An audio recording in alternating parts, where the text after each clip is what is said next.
Olá pessoal, bem-vindo a mais uma aula de programação em Java. Nesta aula a gente vai aprender um pouquinho sobre a classe JOptionPane. É uma introdução sobre essa classe, certo?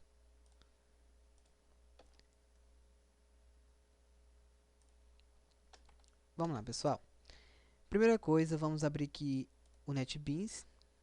A ideia que a gente utiliza para isso, para desenvolver nossos programas, nosso algoritmo. Vamos criar um novo projeto. Clica aqui na primeira opção, Java, aplicativo Java, próximo. Aqui, vamos definir um nome para ele. Vamos chamá-lo de ProjJOption. Se essa opção aqui estiver ativa, desative, certo? Essa opção aqui, definir como projeto principal. Desative essa última opção. Após isso, clique no botão finalizar. Muito bem. Antigamente, a gente estava fazendo nossos algoritmos, construindo nosso algoritmo utilizando a classe Scanner. Lembra lá no system.out.println? Muito bem, agora a gente vai sair da classe Scanner e vamos utilizar uma classe chamada JOptionPane, certo? A princípio eu gostaria de falar para vocês que a classe JOptionPane é do tipo string. Sendo assim, ela só recebe dados, ela só recebe informações do tipo string.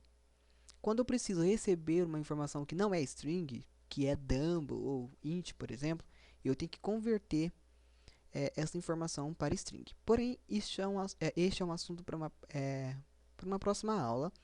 Não vou falar sobre isso agora para não confundir. Vamos trabalhar apenas com informações do tipo string. Muito bem, para isso a gente vai desenvolver um exercício aqui, para a gente pegar essa classe JOptionPane, para a gente aprender sobre ela. O exercício é o seguinte: crie um programa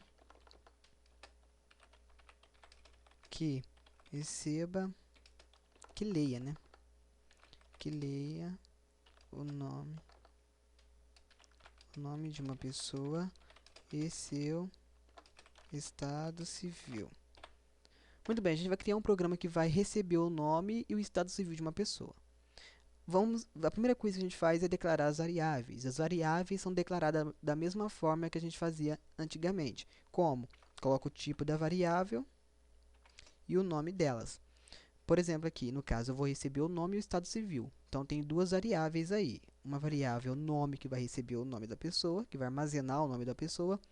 E uma variável estado civil, que vai receber o estado civil da pessoa, que vai armazenar o estado civil da pessoa que for digitado. Só para relembrar, quando eu tenho variáveis do mesmo tipo, eu posso declarar na mesma linha. Tanto o nome quanto o estado civil não é do tipo string, então eu posso declarar na mesma linha, certo? Mas detalhe, as variáveis devem ser do mesmo tipo. Por exemplo, se eu tivesse aqui uma variável idade, eu não poderia jogar ela aqui dentro. Eu tinha que declarar aqui em outra linha, por exemplo, idade, certo? Não posso colocar, por exemplo, idade ou preço na mesma linha do string. Eu só coloco aqui na mesma linha quando as variáveis são do mesmo tipo. E sempre lembrar aqui de colocar a vírgula para separar uma variável da outra. Muito bem. Agora, aqui na classe JOptionPane, a primeira coisa que eu faço é colocar o nome da variável. Então, coloco aqui a variável nome. E aí, eu coloco igual JOptionPane ponto show input dilo. E aqui eu vou digitar a pergunta. Por exemplo, digite seu nome, ponto e vírgula. Certo? Como eu havia dito, a classe JOptionPane ela é uma classe do tipo string. Neste caso, o nome ele é string, correto? Se ele é string, eu não preciso converter. Então, eu só vou colocar o nome da variável que ela vai receber. A variável nome vai receber o nome que for digitado, certo? Então, essa é a estrutura do código, JOptionPane.show input dilo, certo? Muito bem, agora vamos para a próxima pergunta, que vai ter que ler o estado civil. Então, coloco aqui a variável estado civil. Ela vai receber, então, olha lá, JOptionPane.show input dilo. E aqui eu digito pergunta. Digite seu estado civil. Ponto e vírgula. Certo? A classe JOptionPane é uma classe mais atrativa, é algo mais interativo, certo? É uma coisa mais bonita, que deixa o programa mais interessante também, certo? Antigamente a gente fazia tudo aqui no console, né? Aparecia tudo aqui, a gente digitava aqui. Agora com o JOptionPane vai aparecer uma espécie de janelinha para a gente digitar as informações. Muito bom, agora que a gente recebeu os valores, vamos exibir. Exiba os valores digitados, certo? Vou exibir os valores digitados. Para isso, agora eu não preciso de uma variável para exibir os valores, certo? Quando a gente exibir, por exemplo, o nome digitado é, lá no system.out.println, a gente colocava essa frase e depois no final a gente colocava o sinalzinho de mais e a variável que estava armazenado, certo? A gente não precisa de uma variável para mostrar, da mesma forma que no JOptionPane. A gente só vai digitar JOptionPane.show message tile. Aí eu coloco aqui a resposta, aquilo que vai ser exibido, por exemplo. O nome digitado é... Aí, depois aqui no final, mais a variável onde está armazenado o nome. Correto? Muito bem. Vamos mostrar dentro de um JOptionPane só. Então, eu vou mostrar aqui o nome que foi digitado e o estado civil. Como eu vou acrescentar mais uma frase, coloco o sinalzinho de mais, abro as aspas novamente e coloco aqui /n, só lembrando, o /n ele vai pular para a linha de baixo, certo? O que foi digitado aqui vai ir para a linha de baixo. Seria o mesmo que eu dar um Enter aqui, digitar JOptionPane.show message dialog novamente e colocar lá, seu estado civil é tal. Mas, como eu quero fazer isso dentro de um JOptionPane só, para não precisar aparecer duas telas, eu vou colocar esse /n, que ele vai jogar para a linha de baixo. Muito bem. O estado civil é... E aqui eu vou colocar onde está armazenado o meu estado civil, dentro da variável estado civil. Correto? Muito bem, agora vamos analisar aqui o nosso algoritmo, nossos códigos. Quando eu vou receber alguma informação, quando eu vou pedir para o usuário digitar algo, eu vou ter que utilizar o show input dialog. Input significa entrada, então quando algum valor vai entrar, eu tenho que digitar show input. Quando eu vou mostrar uma informação que foi digitada, que não vai precisar do usuário digitar alguma coisa, eu vou utilizar o show message. Então, é importante não esquecer disso. Quando eu vou receber uma informação, eu vou utilizar o input.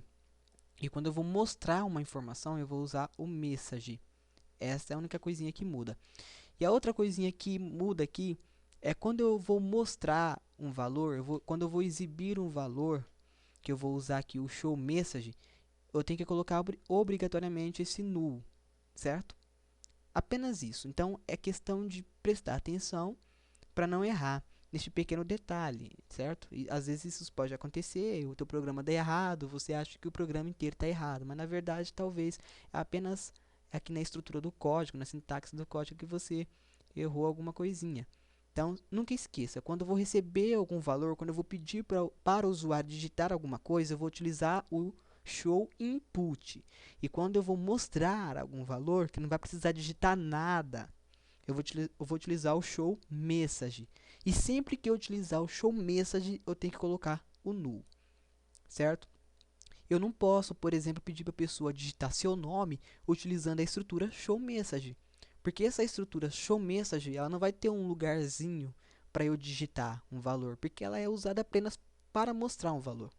Então, esse detalhe tem que prestar muita atenção nisso, certo? Então, aqui, só recapitulando. Declarei as variáveis que o meu algoritmo vai ter, que o meu programa vai ter. Coloca o nome da variável e faça a pergunta. O que vai ser digitado aqui como resposta vai vir para a variável nome. E o que for digitado nessa pergunta, nesse JOptionPane, vai vir para a variável estado civil. Depois, no final, eu apenas exibo. Para exibir a mensagem, eu não vou utilizar variável. Eu só coloco joption_pane.showMessageDialog, abre parênteses, null barra, e aqui, como se fosse no sysout lá mesmo, no system.println, correto? Vamos executar agora essa aplicação para ver como vai ser. Olha só que interessante. Olha só, aparece uma janelinha agora, correto? Não é aqui embaixo no console mais, certo? Agora vai ser tudo na janelinha. Digite o seu nome. Digite seu estado civil. O nome digitado é Wellington e o estado civil é solteiro. Pronto. Simples, simples, simples. Muito bem. Isso é o que eu queria mostrar para vocês nessa aula, certo? Na próxima aula a gente vai aprender mais sobre a conversão. E depois a gente vai começar a mesclar aí as estruturas, né? Estruturas condicionais, estruturas de repetição, etc, etc. Até a próxima aula.